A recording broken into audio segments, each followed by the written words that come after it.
There is an agricultural system older than the pyramids of Egypt. 5 crops cultivated for 4,000 years, feeding civilizations across what is now the eastern United States. And their domesticated forms are extinct. Not endangered, not rare, extinct. You have been taught that agriculture came to North America from Mexico, that before corn arrived, the people here were simple hunter-gatherers waiting for civilization to find them. This is a lie. The truth is that indigenous peoples of eastern North America independently invented agriculture. They domesticated plants, they bred crops for larger seeds, easier harvests and higher yields. They did this for 4,000 years, and then it was erased.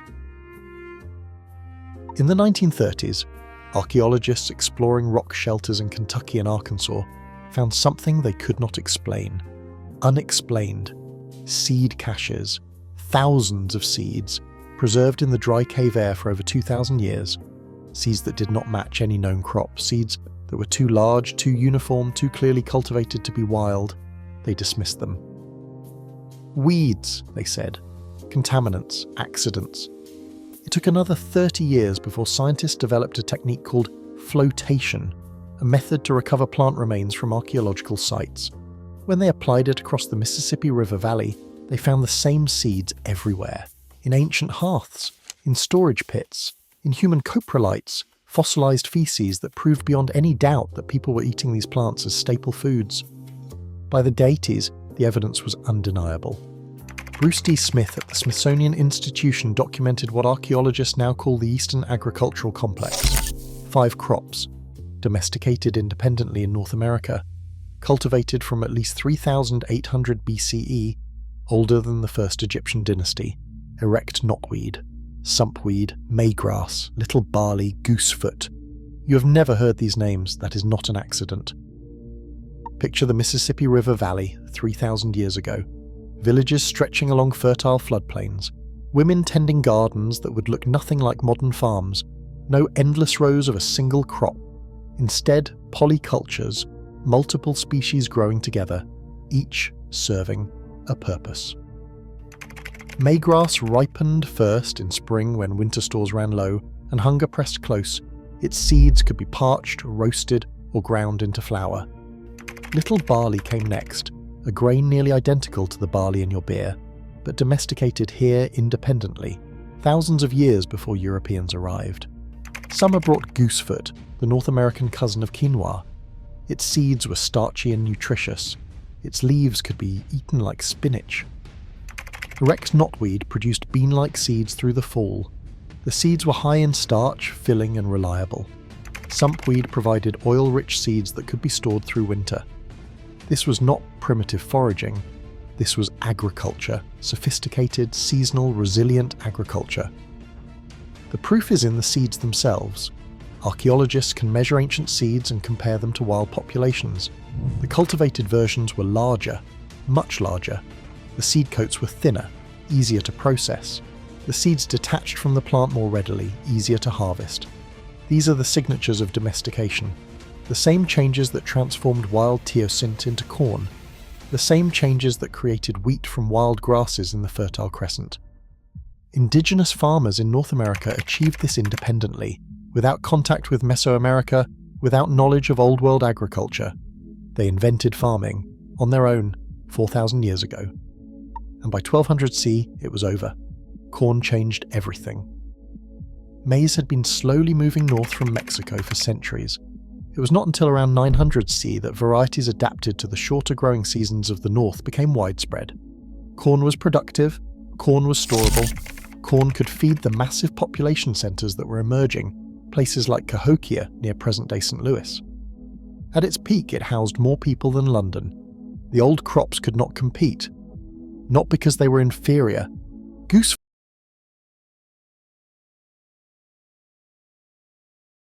grown alone.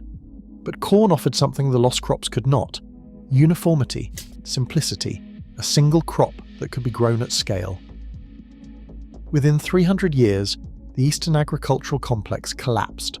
Farmers stopped selecting seeds, they stopped cultivating the old varieties. The crops reverted to their wild forms, Smaller seeds, tougher coats, lower yields. The domesticated versions disappeared. And then the Europeans came. When colonizers arrived, they saw no farms. They saw what looked like wilderness, what looked like hunting grounds, what looked like empty land waiting to be claimed. They could not recognize indigenous agriculture because it didn't look like European agriculture. No ploughed fields, no monocultures, no fences. The crops that remained, the wild descendants of the lost domesticates, were dismissed as weeds, and weeds, in the colonial mindset, were enemies to be destroyed. Today, erect knotweed is listed in weed control guides across the Midwest. Farmers spray it with herbicides. Extension offices publish bulletins on how to eradicate it. Goosefoot, the plant related to quinoa, the plant that fed civilizations, is called pigweed. Roundup-ready crops were engineered specifically to survive herbicides designed to kill it. Sumpweed is classified as a noxious allergen related to ragweed, something to be eliminated, not cultivated. Little barley is dismissed as a lawn pest. Maygrass cannot legally be sold as seed in some states. 4,000 years of agricultural knowledge, growing in your driveway, sprayed in your fields, pulled from your gardens and thrown away. The irony is brutal. In India, goosefoot is cultivated as bathua, a nutritious vegetable eaten by millions. In America, we spend billions poisoning it. You cannot patent a wild plant. You cannot create dependency on a crop that grows itself. You cannot sell herbicide to kill a weed if people recognize it as food. The system does not suppress these plants because they are worthless.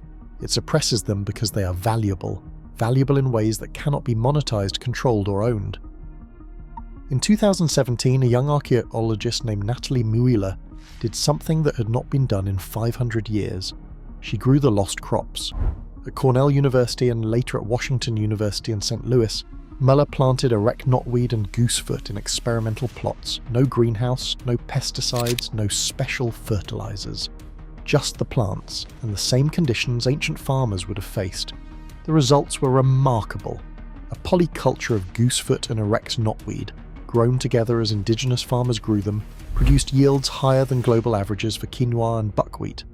The yields were comparable to traditionally grown corn. The lost crops were not abandoned because they failed. They were abandoned because something else succeeded.